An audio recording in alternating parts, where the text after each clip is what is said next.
Well, okay, Mr. Gates, thank you very much for joining us. I was told that it is your very first live online interview in China, so it's really an honor to have you here. Just want to let you know before this interview that at this moment we have already had more than 3 million netizens online. They watch your speech and now they are waiting for the interview, and the number is still increasing. Well, you just delivered a public speech at Beijing University. But generally speaking, what's your expectation for Chinese young people?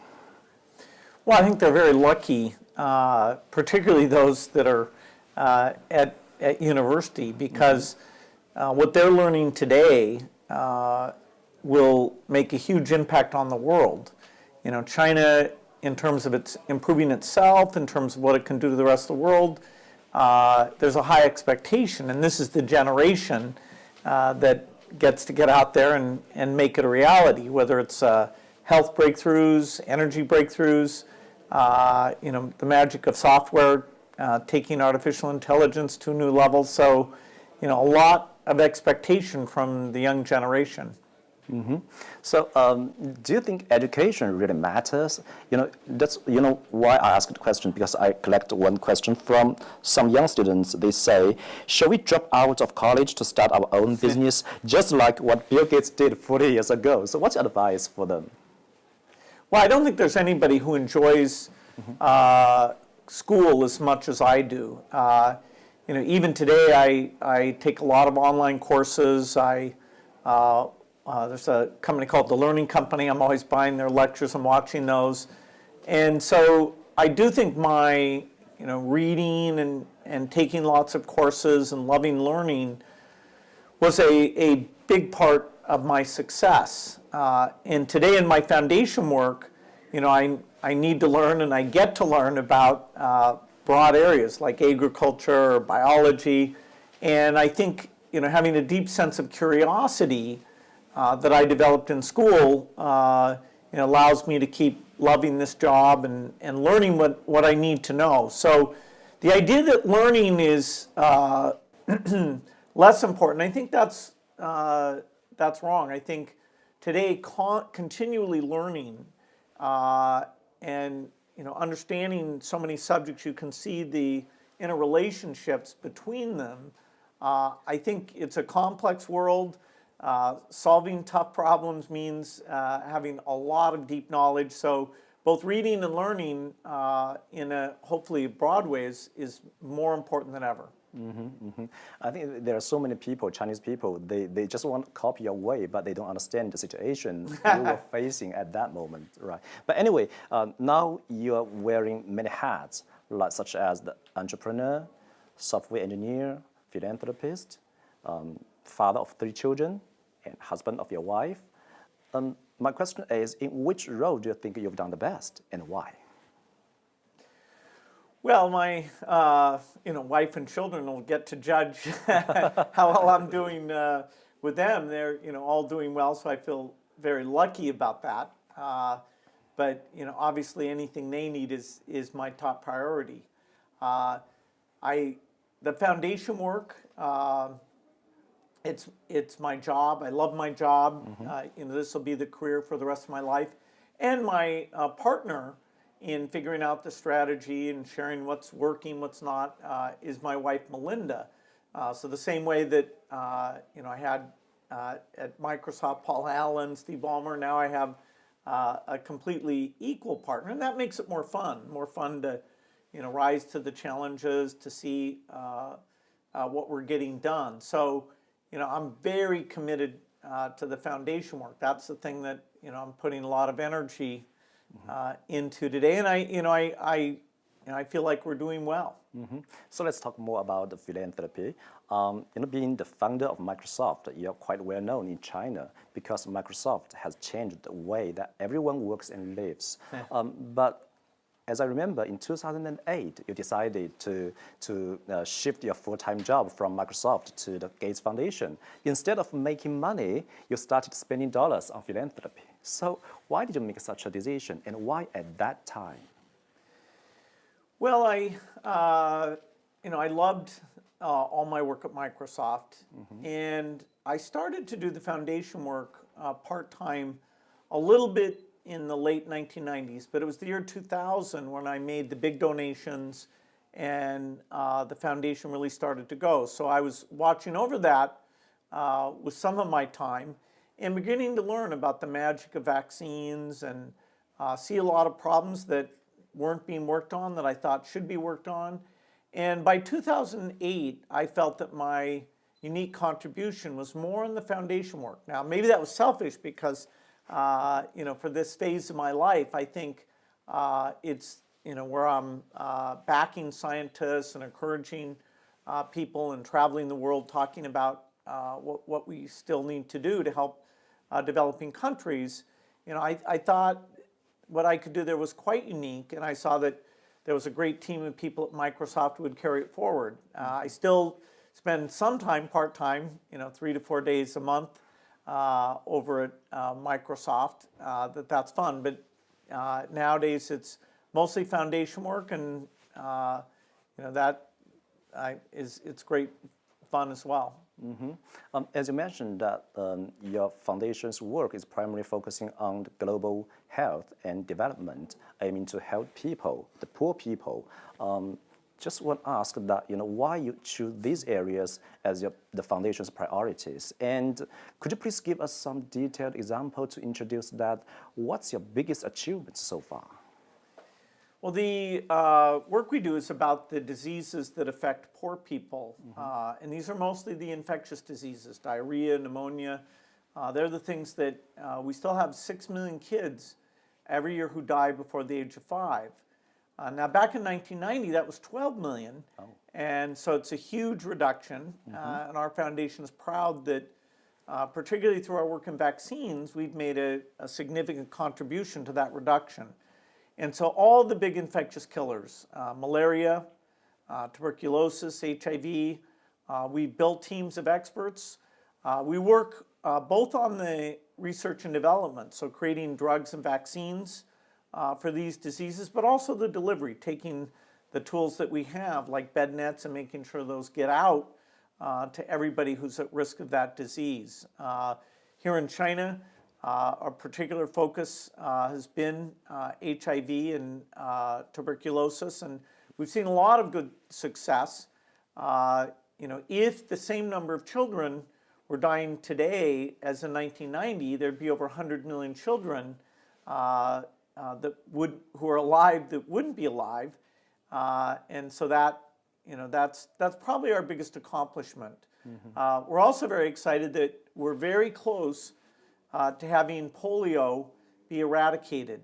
So far this year, there's been 4 cases, and we're hoping this is the last calendar year that we ever have cases. And then we wait 3 years to make sure we haven't missed any. And then if that is successful, it'll become the second disease after smallpox. So I'm, thrilled that we're on the verge on that incredible milestone. I'm a journalist focusing on international news, and I've been to many poor countries and war zones over the past years. I often feel, powerless because if issues affecting the poor people look so complicated. So my question is that, what do you think are the biggest challenges that your foundation is facing? Financial problems, inadequate technology, or cultural differences? Well, it is a challenge to deliver all these things. The governments in poor countries are often very weak, with limited capacity or even sometimes corruption. And so we really have to think about designing the tool. If we're making a new seed that's more productive, will the farmer want to use it? Does it fit to exactly their conditions? If we have a new medicine that we have to keep cold, do we have some way to make sure that happens? And that's when we have a partner here in China, ACMA, who's made some incredible passive refrigeration devices working with us that help on that a lot. So we have to be realistic about the delivery. But the progress is there. Every year I go back, I can see less kids dying of malaria, less kids dying of diarrhea. if the first time you see it, if you're used to being in the U.S. or China, it is a little bit stunning, because you see that even basic food adequacy is still a problem for hundreds of millions of people. Okay, so let's come back to Beijing. I hear that your foundation's Beijing office will celebrate its 10-year anniversary, right? This year.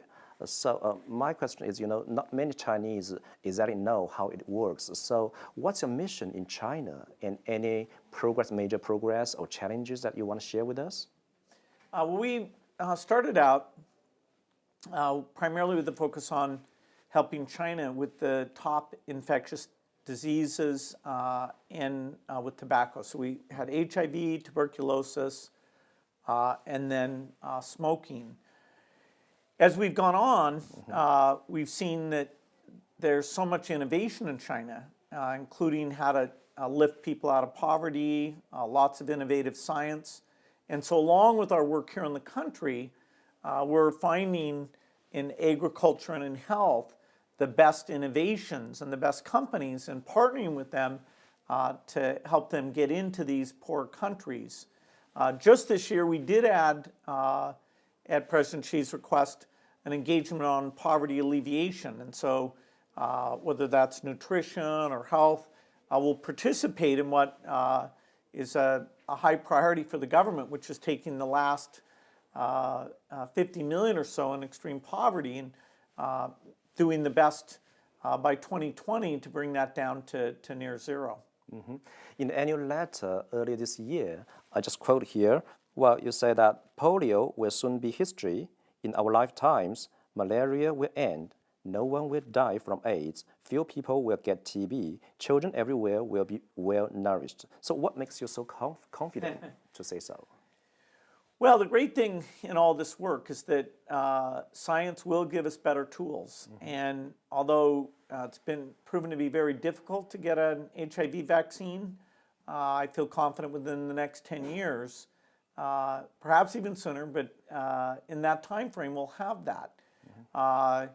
For nutrition, we're figuring out how to put into salt a lot of the micronutrients, including iron, that's been hard to get out to people. And so because of innovation, we'll be able to surprise people and make that progress.